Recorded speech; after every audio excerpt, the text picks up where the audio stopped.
మావోయిస్టులకు అమిత్ షా ఇచ్చిన dead line దగ్గర పడుతున్న కొద్దీ ఎన్కౌంటర్లు ఎక్కువవుతున్నాయి. నవంబర్లో హిడ్మా పని అయిపోతుందని కేంద్ర హోంమంత్రి హెచ్చరించినట్లుగానే ఆయన ఎన్కౌంటర్ జరిగింది. అడవుల్లో కూంబింగ్ ఎక్కువ అవడంతో మావోయిస్టులు పట్టణాలు నగరాల్లోకి వస్తున్నారు. చాలా మంది మావోయిస్టులు పోలీసులు ఎదుట లొంగిపోదామని అనుకున్నా అవకాశం దక్కట్లేదా? అల్లూరి సీతారామరాజు జిల్లా మారేడుమిల్లి అటవీ ప్రాంతంలో భద్రతా బలగాలు మావోయిస్టుల మధ్య జరిగిన ఎదురుకాల్పుల్లో కేంద్ర కమిటీ సభ్యుడు హిడ్మా మృతి చెందాడు. కేంద్ర హోంమంత్రి అమిత్ షా విధించిన డెడ్ లైన్ కంటే ముందే హిడ్మాను ఎన్కౌంటర్ చేశారు. నవంబర్ 30 లోపు హిడ్మా ఆట కట్టించాలని భద్రతా బలగాలను అమిత్ షా గతంలో ఆదేశించారు. 2026 మార్చి నాటికి దేశంలో మావోయిస్టులు లేకుండా చేయాలని లక్ష్యంగా పెట్టుకున్నారు కేంద్ర హోంమంత్రి. హింసను, ఆయుధాలను వదిలేసి వారు లొంగిపోవాలని, లేకపోతే మావోయిస్టుల అంతానికి ఆల్అవుట్ ఆపరేషన్ నిర్వహించాల్సి వస్తుందని హెచ్చరించారు. ఇప్పటికే చాలా మంది మావోయిస్టులు లొంగిపోయారు. మహారాష్ట్ర సీఎం దేవేంద్ర ఫడ్నవీస్ సమక్షంలో ఇటీవలే 60 మందికి పైగా లొంగిపోయారు.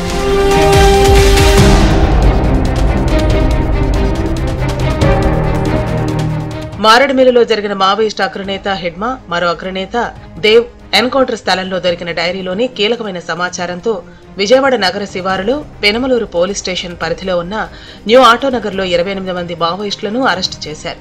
మరో 4గురిని కాకినాడ, మరికొందరిని ఏలూరులో అరెస్టు చేశారు. ఏపీలో తమ కార్యకలాపాలను విస్తరించేందుకు, అగ్రనేతను మట్టుబెట్టి తమ ఉనికిని నిరూపించుకునేందుకు ఏపీలో షెల్టర్ తీసుకుని రెక్కి నిర్వహిస్తున్నారని పోలీసులకు సమాచారం అందింది. అడవుల్లో ఆపరేషన్ కగార్ పేరుతో మావోయిస్టుల ఏరువేత ముమ్మరంగా జరుగుతూ ఉండటంతో పలువురు మావోయిస్టులు నగరాల్లోకి వెళ్లిపోయినట్లు సమాచారం.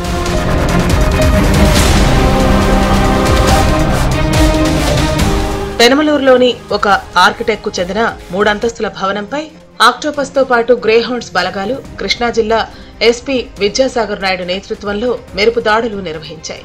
మారేడుమిల్లి ఎన్కౌంటర్ ప్రదేశంలో ఉన్న ఇంటెలిజెన్స్ చీఫ్ లడ్డా నేతృత్వంలోని బృందం డీజీపీకి సమాచారం ఇచ్చింది.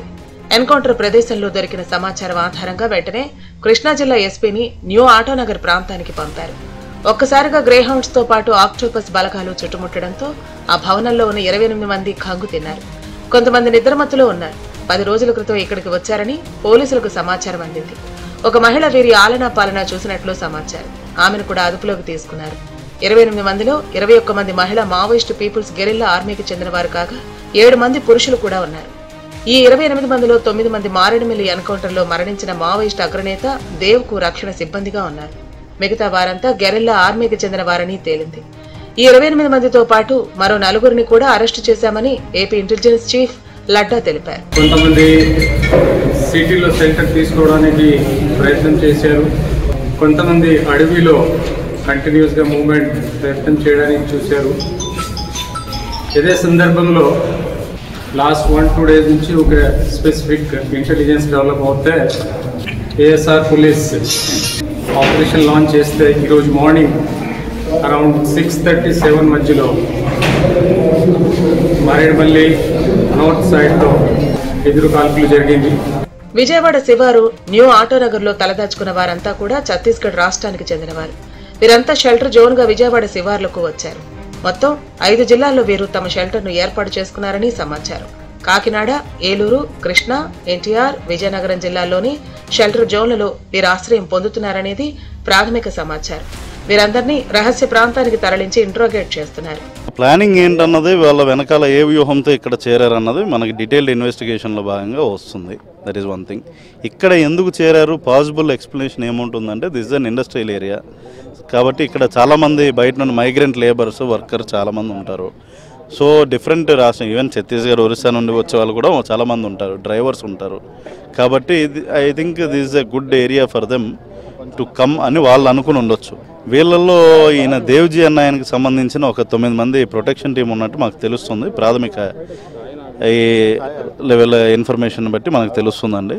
అది కాకుండా మిగిలిన వాళ్ళు ఎంతవరకు సిగ్నిఫికెంట్, వాళ్ళ మీద ఎన్ని రకాల కేసెస్ ఉన్నాయి, ఏమేమి క్రైమ్స్లో పార్టిసిపేట్ చేశారు, అఫెన్సెస్ ఏమున్నాయి అన్నది ఒకసారి వాళ్ళని డీటెయిల్గా ఇంట్రాగేషన్ చేసిన భాగంగా వస్తుంది. జాతీయ స్థాయి నాయకుడు ఏం సాధించాడు చెప్పాలి. ఏం సాధించండి వాళ్ళ నువ్వు చనిపోతే ఆయన చనిపోయిన భార్య చనిపోయా. ఇలా అర్బన్ నక్సల్స్ మాయలో పడి జంగల్లో ఉన్న నక్సలైట్స్ మీరు మోసపోకండి, మీ ప్రాణాలు తీసుకోకండి. అర్బన్ నక్సల్స్ అనే వ్యక్తులు ఏసీ రూమ్ లో ఉంటారు. వాళ్ళ కుటుంబాలు మంచిగా ఉంటాయి. అర్బన్ నక్సల్స్ కుటుంబాలు మంచిగా ఉంటాయి. ఏ ప్రభుత్వం వస్తే ఆ ప్రభుత్వాన్ని కొమ్ము కాసి పైరవలు చేసుకుంటారు. వాళ్ళు లొంగిపోయిన వాళ్ళని బదనాలు చేస్తున్నారు. లొంగిపోయినటువంటి మావోయిస్టు నేతలందరూ కూడా వాస్తవాలు